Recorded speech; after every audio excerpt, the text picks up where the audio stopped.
नमस्कार। आप सभी को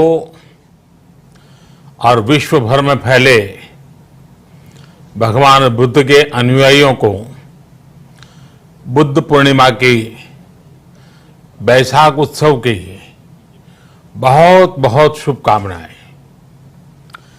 ये मेरा सौभाग्य है कि मुझे पहले भी इस पवित्र दिन पर आपसे मिलने, आप सभी से आशीर्वाद लेने का अवसर मिलता रहा है। 2015 और 2018 में दिल्ली में और साल 2017 में कोलंबो में मुझे इस कार्यक्रम से जुड़ने का, आपके बीच आने का मौका मिला था। हां, इस बार परिस्थितियां ही कुछ और हैं, इसलिए आमने सामने आकर के आपसे मुलाकात नहीं हो पा रही। साथियों, भगवान बुद्ध का वचन है, मनोपुब्बम गमा धम्मा, मनोसेट्टा मनोमया, यानी धम्म मन से ही होता है, मन ही प्रधान है, सारी प्रवृत्तियों का अगुवा है। इसलिए आपका और मेरा मन का जो जुड़ाव है, उसके कारण सशरीर उपस्थिति की कभी उतनी महसूस नहीं होती। आपके बीच आना बहुत खुशी की बात होती, लेकिन अभी हालात हमें वो परमिट नहीं करते हैं और इसलिए दूर से ही टेक्नोलॉजी के माध्यम से आपने मुझे अपनी बात रखने का अवसर दिया। इससे बढ़कर के संतोष और क्या हो सकता है। साथियों, लॉकडाउन की इस विकट परिस्थितियों में भी वर्चुअल बैसाख बुद्ध पूर्णिमा दिवस समारोह, इसके इस आयोजन के लिए अंतर्राष्ट्रीय बौद्ध संघ प्रशंसा के पात्र है। आपके इस अभिनव प्रयास के कारण ही इस आयोजन में विश्व भर के लाखों अनुयायी एक दूसरे के साथ जुड़ रहे हैं। लुम्बिनी, बोधगया, सारनाथ और कुशीनगर के अलावा श्रीलंका के श्री अनुराधापुर स्तूप और वासुदेवा मंदिर में हो रहे समारोहों का इस तरह एकीकरण कितनी अद्भुत कल्पना है, कितना सुंदर दृश्य है। हर जगह हो रहे पूजा कार्यक्रमों का ऑनलाइन प्रसारण होना अपने आप में अद्भुत अनुभव है। आपने इस समारोह को कोरोना वैश्विक महामारी से मुकाबला कर रहे पूरी दुनिया के हेल्थ वर्कर्स और दूसरे सेवा कर्मियों के लिए प्रार्थना सप्ताह के रूप में मनाने का संकल्प लिया है। करुणा से भरी आपकी इस पहल के लिए मैं आपकी सराहना करता हूं।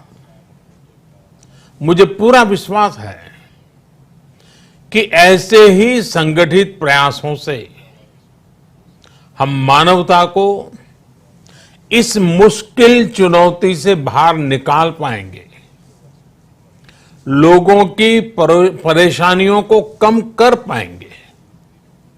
साथियों,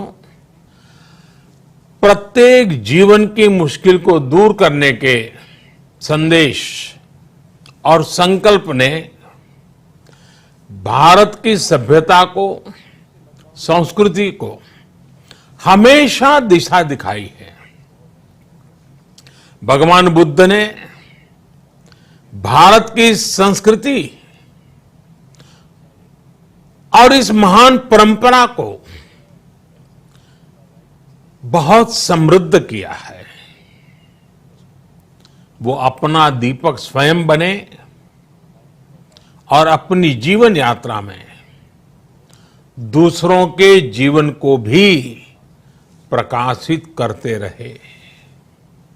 और इसलिए बुद्ध किसी एक परिस्थिति तक सीमित नहीं है, किसी एक प्रसंग तक सीमित नहीं है। सिद्धार्थ के जन्म, सिद्धार्थ के गौतम होने से पहले और उसके बाद इतनी शताब्दियों में समय का चक्र अनेक स्थितियों, परिस्थितियों को समेटते हुए निरंतर चल रहा है।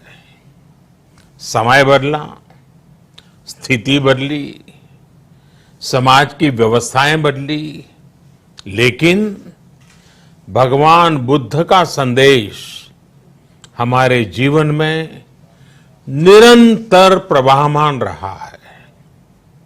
ये सिर्फ इसलिए संभव हो पाया है क्योंकि बुद्ध सिर्फ एक नाम नहीं है, बल्कि एक पवित्र विचार भी है। एक ऐसा विचार जो प्रत्येक मानव के हृदय में धड़कता है, मानवता का मार्गदर्शन करता है। बुद्ध त्याग और तपस्या की सीमा है। बुद्ध सेवा और समर्पण का पर्याय है। बुद्ध मजबूत इच्छा शक्ति से सामाजिक परिवर्तन की पराकाष्ठा है। बुद्ध वो है जो स्वयं को तपाकर, स्वयं को खपाकर, खुद को न्योछावर करके पूरी दुनिया में आनंद फैलाने के लिए समर्पित है। और हम सभी का सौभाग्य देखिए, इस समय हम अपने आसपास ऐसे अनेकों लोगों को देख रहे हैं जो दूसरों की सेवा के लिए, किसी मरीज के इलाज के लिए, किसी गरीब को भोजन कराने के लिए, किसी अस्पताल में सफाई के लिए, किसी सड़क पर कानून व्यवस्था बनाए रखने के लिए चौबीसों घंटे काम कर रहे हैं। भारत में, भारत के बाहर ऐसा प्रत्येक व्यक्ति, विश्व के हर कोने में ऐसा प्रत्येक व्यक्ति अभिनंदन का पात्र है, नमन का पात्र है। साथियों, ऐसे समय में जब दुनिया में उथल पुथल है, कई बार दुख, निराशा, हताशा का भाव बहुत ज्यादा दिखता है, तब भगवान बुद्ध की सीख और भी प्रासंगिक हो जाती है। भगवान बुद्ध कहते थे कि मानव को निरंतर ये प्रयास करना चाहिए कि वो कठिन स्थितियों पर विजय प्राप्त करे, उनसे बाहर निकले। थक कर रुक जाना ये विकल्प नहीं हो सकता। आज हम सब भी एक कठिन परिस्थिति से निकलने के लिए निरंतर जुटे हुए हैं, साथ मिलकर काम कर रहे हैं। भगवान बुद्ध के बताए 4 सत्य यानी दया, करुणा, सुख दुख के प्रति समभाव और जो जैसा है उसको उसी रूप में स्वीकारना। ये सत्य निरंतर भारत भूमि की प्रेरणा बने हुए है।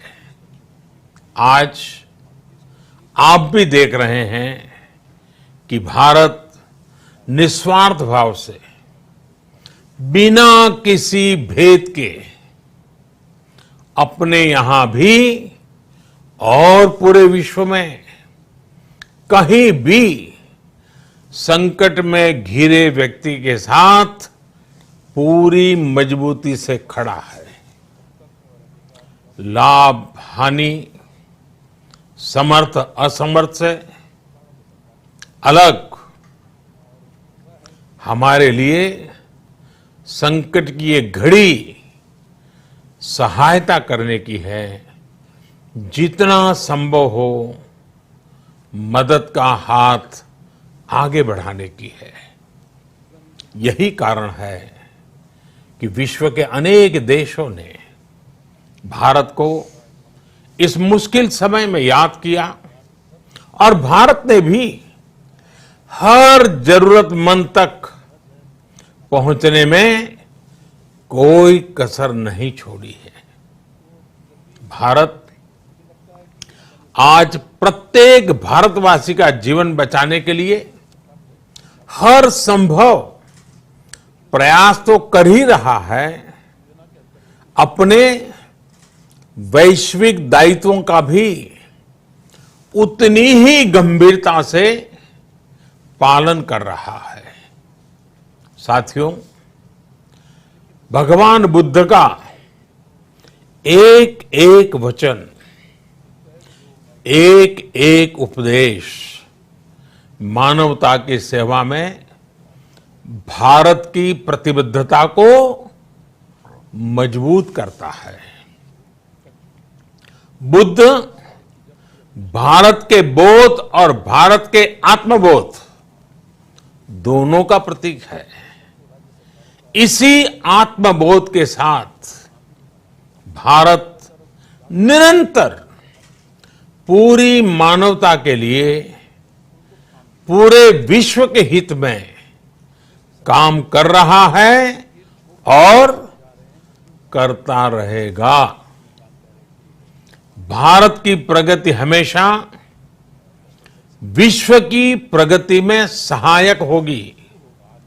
साथियों, हमारी सफलता के पैमाने और लक्ष्य दोनों समय के साथ बदलते रहते हैं, लेकिन जो बात हमें हमेशा ध्यान रखनी है वो ये कि हमारा काम निरंतर सेवा भाव से ही होना चाहिए। जब दूसरे के लिए करुणा हो, संवेदना हो और सेवा का भाव हो तो ये भावनाएं हमें इतना मजबूत कर देती हैं कि बड़ी से बड़ी चुनौती से आप पार पा सकते हैं।